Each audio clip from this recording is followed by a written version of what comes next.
आज हम बनाएंगे मटन का शोरबे वाला सालन जो बहुत ही मज़ेदार बनेगा और बहुत ही आसानी से बनके तैयार होगा। तो चलते हैं रेसिपी को स्टार्ट करते हैं बनाना। अस्सलाम वालेकुम। सबसे पहले एक कढ़ाई लेंगे, बिस्मिल्लाहिर्रहमानिर्रहीम। उसमें 1 किलो के करीब हम मटन का गोश्त शामिल करेंगे। 2 अदद टमाटर मीडियम, प्याज 2 अदद मीडियम डाल देंगे।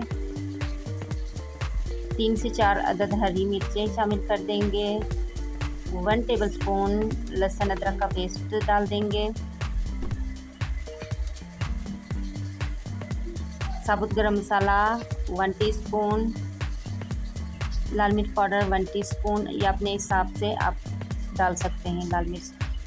हाफ़ टी स्पून हल्दी, नमक हस्बे जायका। पानी डाल देंगे 2 गिलास, मिक्स करेंगे। अच्छे से मिक्स करने के बाद इसको हम कवर करके तकरीबन 30 से 40 मिनट कुक करेंगे लो फ्लेम पे, ताकि गोश्त अच्छे से गल जाए।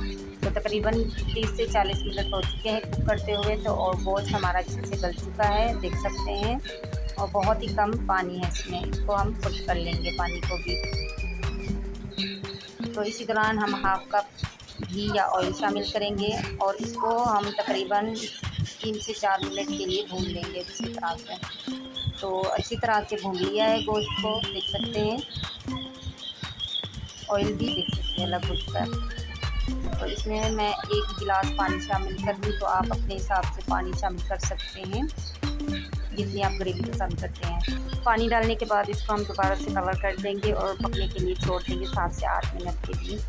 तो पकते हुए 7 से 8 मिनट हो चुके हैं और मटन का सालन बिल्कुल तैयार है और बहुत ही मज़ेदार बना था। और उम्मीद करती हूँ आपको ये रेसिपी पसंद आएगी। अगर पसंद आए तो चैनल को लाइक शेयर और सब्सक्राइब ज़रूर कीजिएगा। मुझे दीजिए इजाज़त नेक्स्ट वीडियो तक, तब तक के लिए अल्लाह हाफ़िज़।